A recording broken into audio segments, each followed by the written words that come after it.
함께 말씀을 읽겠습니다. 12월 26일 본문입니다. 12월 26일 월요일 전도서 9장 1절로 10절 말씀, 저와 여러분이 한 절씩 교독해서 읽습니다. 나는 이 모든 것을 마음속으로 깊이 생각해 보았다. 그리고서 내가 깨달은 것은 의로운 사람들과 지혜로운 사람들이 하는 일을 하나님이 조종하신다는 것, 그들의 사랑과 미움까지도 하나님이 조종하신다는 것이다. 사람은 아무도 자기 앞에 놓여 있는 일을 알지 못한다. 모두가 같은 운명을 타고났다. 의인이나 악인이나 착한 사람이나 나쁜 사람이나 깨끗한 사람이나 더러운 사람이나 제사를 드리는 사람이나 드리지 않는 사람이나 다 같은 운명을 타고났다. 착한 사람이라고 해서 죄인보다 나을 것이 없고 맹세한 사람이라고 해서 맹세하기를 두려워하는 사람보다 나을 것이 없다. 모두가 다 같은 운명을 타고났다는 것, 이것이 바로 세상에서 벌어지는 모든 잘못된 일 가운데 하나다. 더욱이 사람들은 마음의 사악과 광증을 품고 살다가 결국에는 죽고 만다. 살아있는 사람에게는 누구나 희망이 있다. 비록 개라고 하더라도 살아있으면 죽은 사자보다 낫다. 살아있는 사람은 자기가 죽은 것을 안다. 그러나 죽은 사람은 아무것도 모른다. 죽은 사람에게는 더 이상의 보상이 없다. 사람들은 죽은 이들을 오래 기억하지 않는다. 죽은 이들에게는 이미 사랑도 미움도 야망도 없다. 세상에서 일어나는 어떠한 일에도 다시 끼어들 자리가 없다. 지금은 하나님이 네가 하는 일을 좋게 보아주시니 너는 가서 즐거이 음식을 먹고 기쁜 마음으로 포도주를 마셔라. 너는 언제나 옷을 깨끗하게 입고 머리에는 기름을 발라라. 너의 헛된 모든 날, 하나님이 세상에서 너에게 주신 덧없는 모든 날에 너는 너의 사랑하는 아내와 더불어 즐거움을 누려라. 그것은 네가 사는 동안에 세상에서 애쓴 수고로 받은 몫이다. 네가 어떤 일을 하든지 내 힘을 다해서 하여라. 네가 들어갈 무덤 속에는 일도 계획도 지식도 지혜도 없다. 아멘.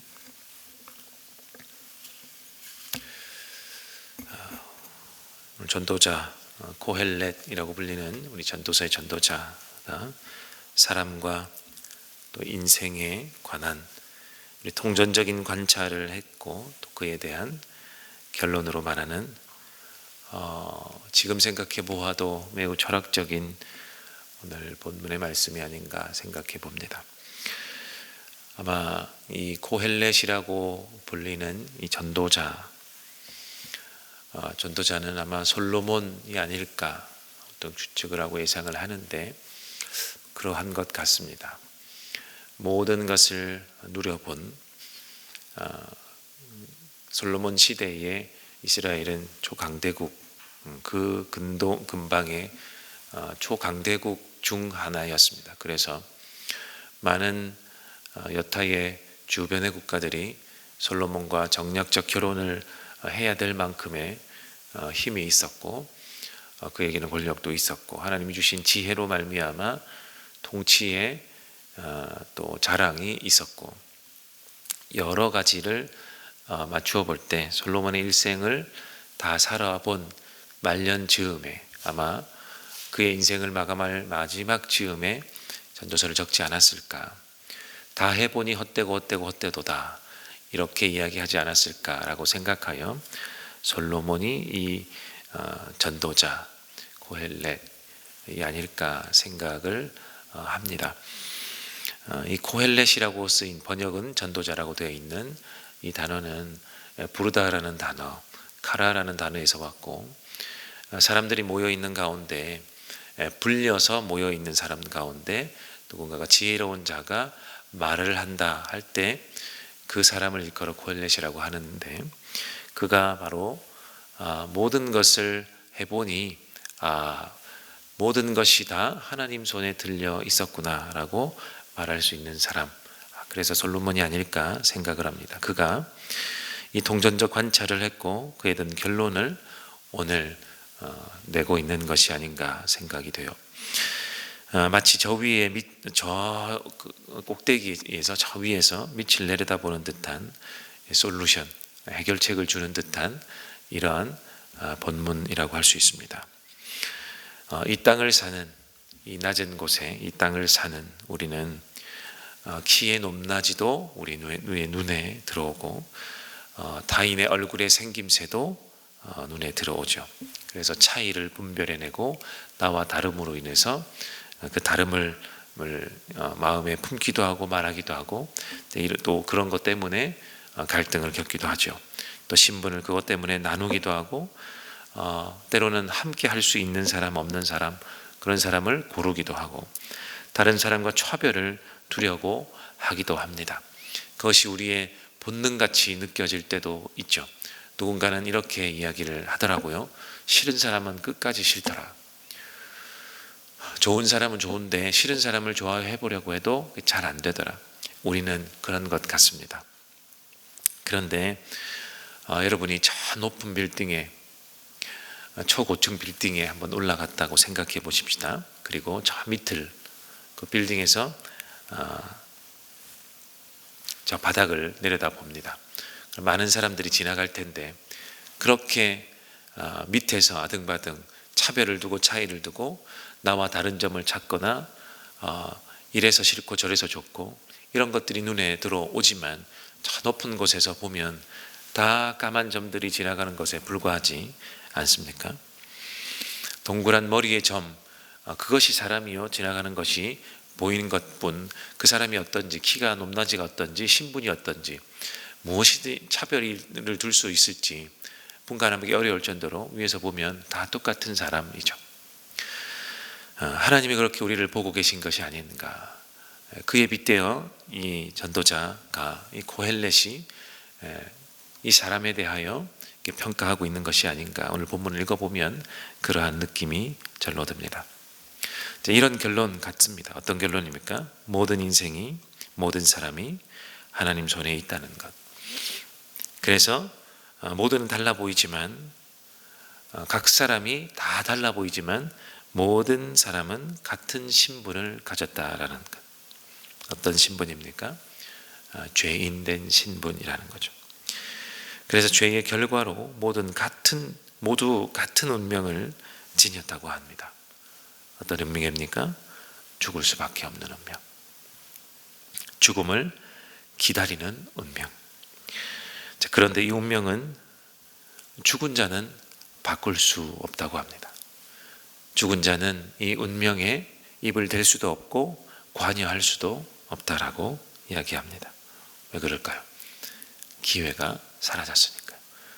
이 땅에서의 생애에 바꿀 수 있는 어떠한 기회라도 사라진 것이니까 죽은 사람보다 산 사람이 낫다, 살아있는 것이 낫다라고 이 전도자가 이야기하고 있는 거죠. 살아있어야 죽을 수밖에 없는 이 운명을 바꿀 기회가 찾아오기 때문에 그렇습니다. 그러나 전도자는 모르는 것이 있죠. 운명을 바꾸는 것, 그것을 어떻게 할 수 있느냐. 이 모든 인생 가운데, 사람 가운데 죽을 수밖에 없는 운명, 근데 살아있어야 이것을 바꿀 수 있는데 그것을 어떻게 바꿀 수 있느냐. 그거는 전도자는 그것까지는 모르는 것 같습니다. 그러나 우리는 알죠. 오히려 이 전도자 솔로몬이 지혜 있다 하지만 실상은 우리가 이 전도자보다 더 복된 사람이라 할 수 있습니다. 왜 그렇습니까? 우리는 그 결론을 알지 않습니까? 결론을 알 수밖에 없죠. 전도자는 모를 수밖에 없고, 그 시대에는 메시아가 오지 않았기 때문에 그렇습니다. 구원의 길을 내신, 구원의 해결책을 마련해 주신, 죽음 사망을 이기신 예수님이 아직은 오지 않았으니까요. 우리는 예수님이 오신, 어제 성탄절을 또 기리고 또 기념 예배를 드렸지 않습니까? 그 오심, 우리와 함께 살러 오신 하나님, 그 하나님의 아드님이신 예수님, 그리스도 메시아, 그분이 해결책임을 우리는 알기 때문에 사실 우리가 더 복된 사람들이라 할 수 있죠. 이어서 전도자는 그래서 사는 것이 나으니 적극적으로 살라라고 이야기합니다. 즐겁게 음식을 먹고 기쁜 마음으로 포도주를 마셔라, 이렇게 이야기하고 있는 것입니다. 즐길 수 있는 세상을 잘 즐기고 잘 살아야 한다, 이렇게 이야기합니다. 그러나 우리도 조금은 살아보니 그게 어떻게 혼자 할 수 있던가요? 나 혼자 바등바등 한다고 아등바등 한다고 잘 살아지던가요? 요즘에 유튜브에도 보니까 무인도에서 혼자 5년 살기, 3년 살기, 이렇게 유튜브를 찍는 사람들이 있더라고요. 그냥 찾아보지는 않았는데 올라와 있길래 한번 본 적이 있습니다. 진짜 혼자 재밌게 삽니다. 재밌게 살아요. 그것을 몇 년 동안이나. 근데 그것이 혼자 산다 할 수 있을까? 몸은 혼자이겠지만 SNS 등으로, 유튜브나 SNS로 다 소통하면서 자기 혼자 사는 모습을 보여주는 것이니까 거기에 올라오는 사람들의 반응, 댓글 이런 걸 보면서 막 질문에 답하고 이렇게 하고 있더라고요. 결코 혼자가 아니죠. 그런 사람들의 반응이 있고 자기가 만든 그 커뮤니티가 있는 거예요. 불특정 다수가 들어와 있지만 그 불특정 다수와 소통하고 지내는 커뮤니티가 있으니까 혼자라고 할 수 없죠. 자기가 만든 공동체가 있는 것입니다. 무인도에 혼자 산다고 한들, 그렇게 잘 살아 보인다고 한들, 연결되어 있구나, 함께 사는 누군가들이 있구나. 결국 사람은 혼자 살 수가 없는 것입니다. 하나님은 사람으로 하여금 혼자 있는 것이 좋지 못하며 파트너를 만드시고 함께 살도록 처음부터 그렇게 지으셨지 않습니까? 그래서 하나님은 우리를 혼자 두지 않으셨습니다. 처음부터. 그래서 혼자 두지 않으시고 함께 하라 하셨고, 심지어 에베소서와 같은 성경에 보면 함께 지어져 가라, 에베소서의 결론입니다. 함께 지어져 가라 라고 말씀하고 있는 것입니다. 우리는 혼자서는 잘 살 수가 없습니다.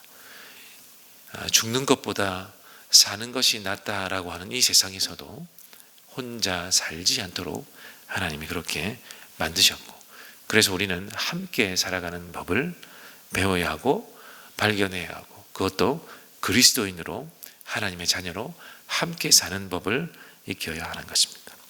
그러니 우리는 함께 지어져 가면서 이 세상을 잘 살 수 있는 방안을 강구하는 사람들이 되어야 지혜자가 되는 것입니다.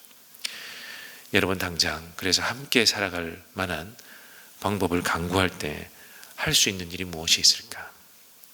함께 잘 살 수 있는 세상이 되게 하기 위해서 내가 할 수 있는 것이 무엇이 있을까? 어떻게 사는 것이 함께 지어져 가며 잘 사는 것일까? 예수님의 방법대로 하는 것이 제일 잘 사는 방법이겠죠.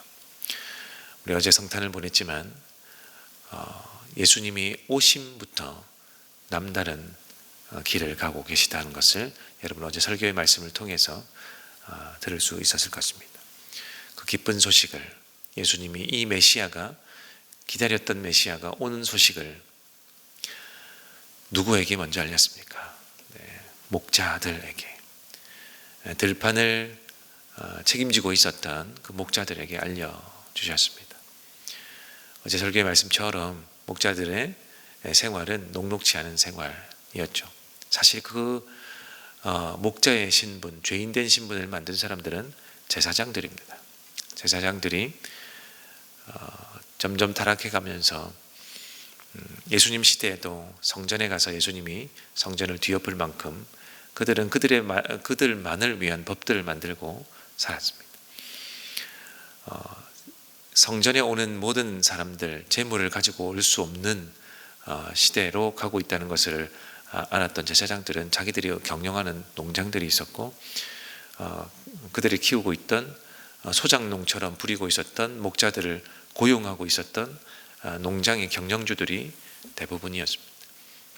그러니 그들을 잘 대우해 주기보다는 그냥 고용주의 입장에서 있었죠. 그리고 제사장들이 자기들이 율법들을 만들 수 있지 않았습니까? 그래서 그들을 부정하다라고 낙인 찍을 수 있는 사람들이었죠. 그렇게 하층민으로 전락한 목자들에게 하나님은 예수 그리스도의 오신 소식을 제일 먼저 알렸습니다. 그리고 예수님은 아주 비천한 가운데 말구유, 마리아가 요셉을 데리고 요셉이 마리아를 데리고 호적 신고를 하러 이제 자기 고향으로 가는 길에 해산이 임박하여 해산할 곳을 찾는데, 바로 그때가 로마 군인들이 이렇게 회포를 풀고 1년 일했던 것에 이렇게 회포를 풀고 우리도 회식을 하지 않습니까? 그런 기간이었다고 합니다. 그러니 가는 곳마다 여관 방이 다 꽉 차 있었던 거죠. 로마 군인들이 대부분 다 빌려서 술을 마시고 회포를 풀고 자기들끼리 파티를 하는 그런 기간에 찾아갔으니 쉴 수 있는 방이 없었던 것입니다. 그나마 얻은 말구유, 지금 우리로 말하면 로마 군인들이 타고 온 자동차를 파킹하는 주차장 같은 것이죠. 말 타고 온 말구유에 한 켠에 마국간의 말구유에 예수님이 그렇게 오셨습니다. 예수님의 오심이 이러한 거죠. 그리고 예수님이 공생에 시작하실 때까지도 이렇게 드러나지 않았으면 그 요셉을 따라 정말 그 당시에 그 서민적 모든 삶에서 모든 것을 경험하시고 공생의 가운데로 나오시고, 예수님의 공생의 가운데서도 사실 제자들을 데리고 다니면서 거의 매일 세 끼를 먹을 양식이 없는 채로 돌아다니셨습니다. 그리고 항상 죄인들과 함께 하셨고, 손가락질 받는 사람들과 함께 하셨고, 그들을 모아서 제자들을 삼으시고 그 제자들로 하여금 나중에 교회 공동체를 만들게 하시고 그렇게 사역을 하셨던 모습을 우리가 잘 알고 있죠. 그러면 우리도 어떻게 하는 것이 잘 사는 것일까? 함께 잘 살 수 있는 것, 예수님의 눈높이에 맞추어 우리도 이웃을 바라보는 것이 아닐까 생각해 봅니다. 어제 목회 편지 목사님 적으셨는데 거기서처럼 러브 더 월드 아프간 기여자들, 또 선한 울타리 사역 시작할 텐데요. 그런데 재정 지원함으로써 도울 수도 있고 또 그들을 또 몸으로 도울 수도 있겠죠. 그들을 봉사하는 그 일을 통해서도 도울 수 있겠죠.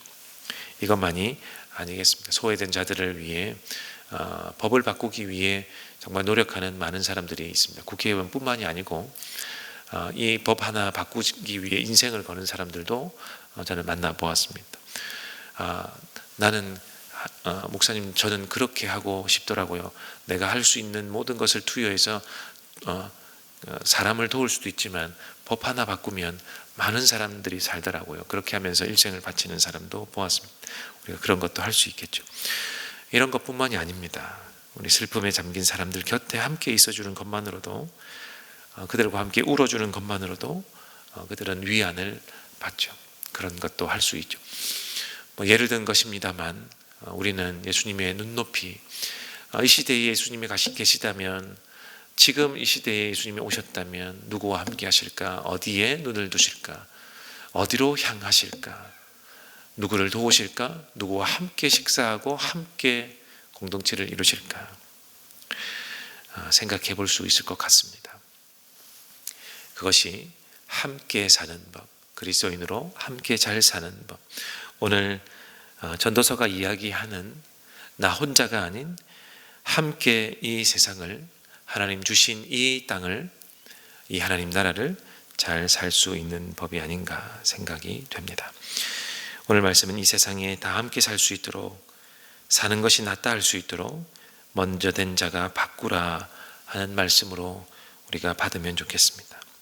그래야 산 사람이 죽음의 운명을 바꿀 수 있지 않겠습니까? 우리의 행실을 보고 하나님을 알 수 있지 않겠습니까?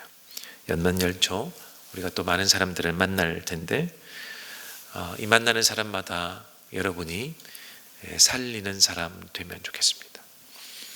우리 공동체와 함께 또 그 이웃을 함께 이 공동체로 만들 수 있도록, 그들도 사는 것이 낫다고 할 수 있도록, 그리하여 그들의 인생을 죄인에서 의인된 인생으로 바꿀 수 있도록 살리는 저와 여러분이 되면 좋겠습니다. 우리 함께 기도하실 때 첫 번째는 하나님, 사는 것이 죽는 것보다 낫다고 한 전도자의 말씀을 따라 내가 받은 주님의 이 복음으로 먼저 된 내가 나중된 사람들을 살릴 수 있는 자 되게 하여 주시옵소서. 그들을 함께 공동체 가운데로 인도하고 그리하여 사는 것이 죽는 것보다 낫다고 한 말씀을 실현하는 내가 될 수 있도록, 이웃을 살리는 자 될 수 있도록 도와주십시오 라고 기도해 주시고, 두 번째는 우리 다음 세대를 위해서 기도하는 날입니다. 우리의 자녀들도 먼저 된 자로서 나중된 그들의 친구들을 전도할 수 있는 전도자가 되게 하여 주시옵소서. 구원에 이르기만을 위해 기도하지 않게 하시고 구원을 얻어 그들도 그들의 친구를 구원의 문으로 인도할 수 있는 우리 자녀들 다 되게 하여 주십시오. 두 번째로 기도해 주시고, 세 번째 여러분이 가지신 각자의 기도의 제목으로 기도하시다가 또 돌아가시고 오늘 하루 그리고 한 주를 승리하시는 저와 여러분 되면 좋겠습니다. 함께 기도합니다.